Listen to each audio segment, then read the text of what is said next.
ध्यान लगाने मैं चलूं, ध्यान लगे ना मेरा। हे बुद्ध, आप ही कर दो पार मेरा ये बेड़ा। जी हाँ दोस्तों, जब भी हम ध्यान लगाने की कोशिश करते हैं तो हमारा ध्यान लग ही नहीं पाता है, या फिर हमारे मन में यह शंका रहती है कि हमें पता ही नहीं होता कि ध्यान क्या होता है और कैसे लगाया जाता है। इसी दुविधा का हल भगवान बुद्ध ने बड़े ही सरल शब्दों में किया हुआ है। भगवान बुद्ध ध्यान की प्रतिमा माने जाते हैं और उन्होंने जितने सरल तरीके से ध्यान की विधियां बताई हैं और किसी ने नहीं बताई। यह कहानी पूरी सुनने के बाद आपको ध्यान के बारे में कोई भी शंका नहीं रहेगी। तो चलिए कहानी को शुरू करते हैं।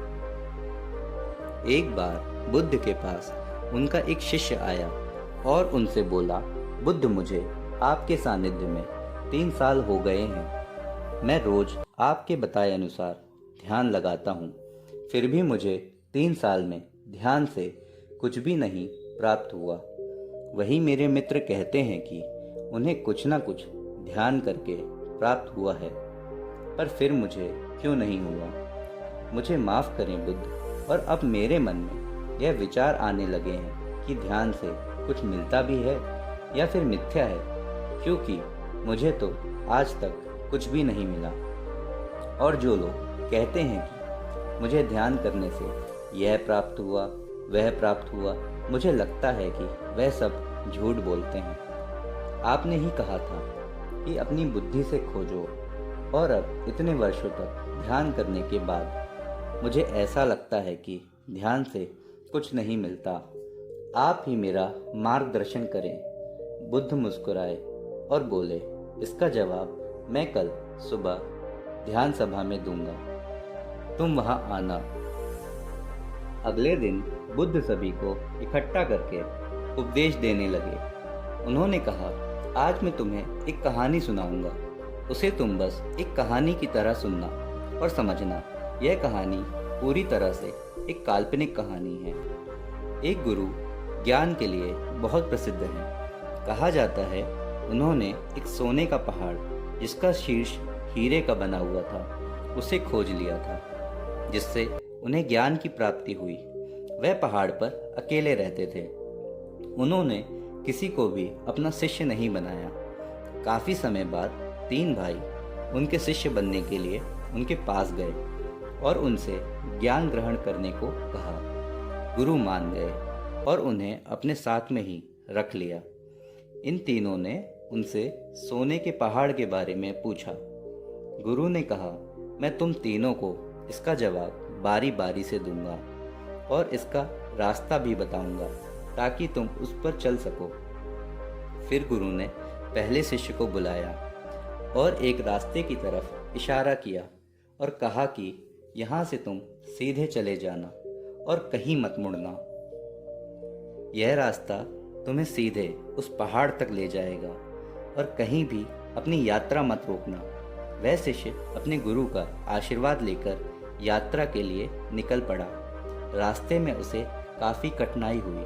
उसके पाँव में कांटे चुभे, कुछ कीड़े मकोड़ों ने भी उसे काटा, कुछ जंगली जानवरों से भी उसका सामना हुआ और वह जैसे तैसे जंगल पार कर रहा था।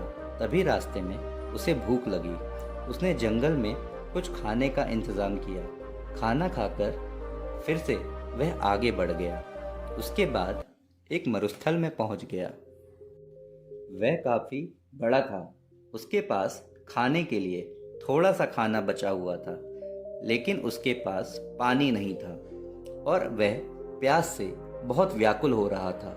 फिर भी वह चलता रहा। चलते चलते अंत में वह बेहद थक गया। अब उसके लिए प्यास सहना नामुमकिन हो गया था। उसके मन में अब यह सवाल आने लगे कि कहीं गुरु ने उसे कोई गलत मार्ग तो नहीं बता दिया।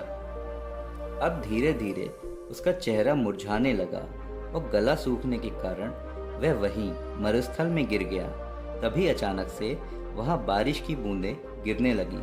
वो उठा और तुरंत अपना बर्तन भरने लगा और अपनी प्यास बुझाई और फिर से आगे बढ़ गया।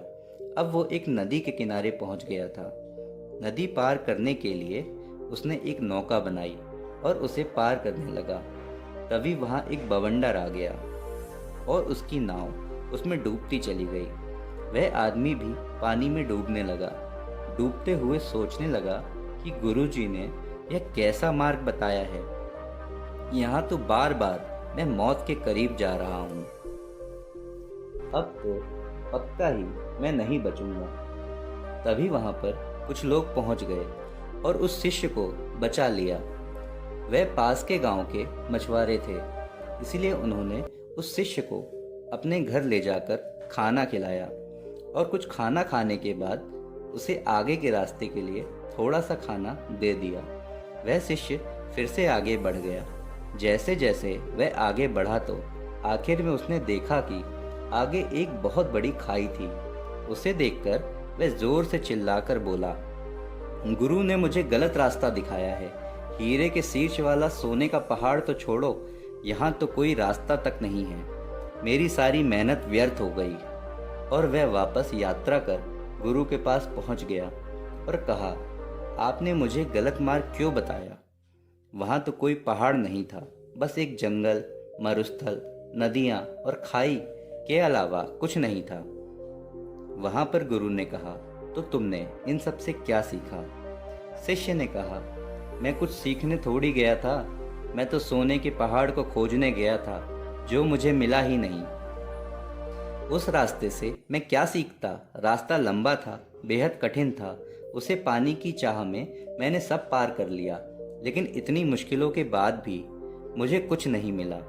तब गुरु ने कहा, तुम रुको, मैं तुम्हारे दूसरे भाइयों को भेजता हूँ। शिष्य ने कहा, उन्हें भी वहाँ कुछ नहीं मिलेगा? अरे वहाँ पर कुछ है ही नहीं, उन्हें क्या मिलेगा? फिर गुरु ने अपने दूसरे शिष्य को आशीर्वाद दिया और वह भी उस मार्ग पर निकल गया। कुछ दिन के बाद वह भी वापस आ गया। तब गुरु ने पूछा, तुम्हें वह पहाड़ दिखा? शिष्य ने कहा, नहीं, मुझे कोई पहाड़ नहीं दिखा, वहाँ तो बस एक खाई थी। मुझे लगा शायद मैं आपके बताए रास्ते से भटक गया हूँ, इसीलिए मैं आपसे रास्ता पूछने आ गया। तब गुरु ने पूछा, तुमने इन सब से क्या सीखा? शिष्य ने कहा, गुरुदेव, मैंने अपनी पूरी यात्रा एक जंगल से शुरू की और उसे पार करते हुए आगे निकल गया। मैंने यही देखा कि कैसे सारे जीव एक दूसरे पर निर्भर रहते हैं और एक दूसरे का खाना भी बनते हैं। उसके बाद मैं एक मरुस्थल में पहुंच गया। वहाँ पूरे रास्ते में मैं पानी के लिए व्याकुल रहा। एक समय के लिए मुझे ऐसा लगा जैसे मैं मृत्यु के करीब आ गया हूँ। तब मैंने समझा कि जीवन का मूल क्या होता है, एक एक सांस की कीमत क्या होती है। तब मैंने आकाश से अमृत को बरसते देखा। तब उस पानी को पीकर मुझे वहाँ पर जीवन मिला। वह पानी बेहद मीठा था। तब मुझे एहसास हुआ कि पानी ही असली अमृत होता है। उसके बाद मैं एक नदी के पास पहुंचा। वह बेहद सुंदर थी। उसका पानी बहुत बहुत साफ था। वहां पर खड़े बांस के पेड़ों को काटकर मैंने एक नौका बनाई, जिसके द्वारा मैं उस नदी को पार कर रहा था। तभी वहां पर बवंडर आ गया। मैं डूबने लगा तो मुझे कुछ मछुआरों ने वहां पर बचा लिया। तब मुझे एहसास हुआ कि मुसीबत के समय हम हमेशा चाहते हैं कि कोई हमारी मदद करे, लेकिन हम कभी किसी की मदद नहीं करते। उसके बाद उन मछुआरों ने मुझे अपने घर ले जाकर भोजन कराया। वहाँ मैंने देखा कि कैसे लोग भूख के मारे तड़प रहे हैं, एक बेहतर जीवन के लिए तरस रहे हैं। कोई बीमार है तो कोई किसी का इलाज चल रहा है, कोई पत्नी के या पति के वियोग में रो रहा है। मुझे जड़ी बूटियों का थोड़ा ज्ञान था, जिसके कारण मैंने वहाँ एक बीमार बच्चे का इलाज किया और उसे ठीक कर दिया। तब मुझे एहसास हुआ कि दूसरों की मदद करने पर कितना सुकून मिलता है। उन मछुआरों के पास खुद के लिए खाना नहीं था, फिर भी उन्होंने मुझे भोजन कराया और रास्ते के लिए भोजन भी दिया, जिसे लेकर मैं आगे की यात्रा पर निकल गया। उसके बाद आगे मैं खाई के पास पहुंच गया। वह मुझे एकदम शांत लगी। वहाँ किसी की आवाज़ सुनाई नहीं दे रही थी, बस मैं अपनी सांसों को सुन रहा था। उस समय मुझे लगा कि मैं आपके बताए रास्ते से भटक गया हूँ, क्योंकि वहाँ कोई भी सोने का पहाड़ नहीं था। तब मैं वापस आपके पास आया, दोबारा से सही मार्ग पूछने के लिए। शिष्य ने कहा, हे गुरुदेव, क्या मैं गलत मार्ग पर चला गया था? गुरु ने कहा, नहीं, तुम बिल्कुल सही मार्ग पर गए थे और जल्द ही तुम्हें वह पहाड़ भी मिल जाएगा। तब गुरु ने अपने तीसरे शिष्य से पूछा, क्या तुम भी पहाड़ खोजना चाहते हो? तब शिष्य ने कहा, गुरुदेव, मुझे उस रास्ते पर सोने का पहाड़ मिलेगा या नहीं, यह तो मैं नहीं जानता, लेकिन मेरे शिष्य भाइयों ने जो वहाँ के बारे में बताया है, मैं उसे जानना चाहता हूँ। तब तीसरा शिष्य गुरु का आशीर्वाद लेकर यात्रा पर निकल पड़ा। कुछ दिन बाद वह शिष्य वापस आया। गुरु उसे देखकर समझ गए थे कि उसे वह पहाड़ मिल गया है। उसके चेहरे पर अलग ही चमक थी। वह काफ़ी शांत था। शिष्य ने गुरु को प्रणाम करते हुए कहा, हे गुरुदेव, आपने जो मार्ग दिखाया उसका मैं बहुत आभारी हूँ। मुझे वह सोने का पहाड़ मिल गया है, जिसका शीर्ष हीरे का बना हुआ है।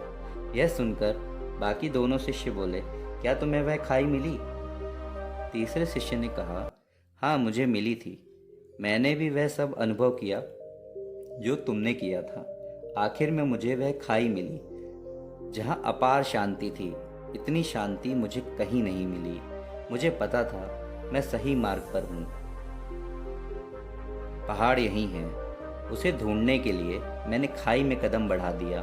उस समय मेरे मन में भी बहुत सी आशंकाएं थीं, लेकिन मैंने 2 बार मृत्यु को करीब से देख लिया था, इसीलिए मुझे उसका भय नहीं था। अब मुझे बस वह पहाड़ ढूंढना था और मैंने अपना कदम उस तरफ बढ़ा दिया। जब मैं आगे बढ़ा तब मैंने देखा कि मैं खाई में गिरने की जगह हवा में उड़ रहा हूँ और किसी तरह मैं उस खाई पर आगे बढ़ता चला गया और मैंने वह खाई पार कर ली।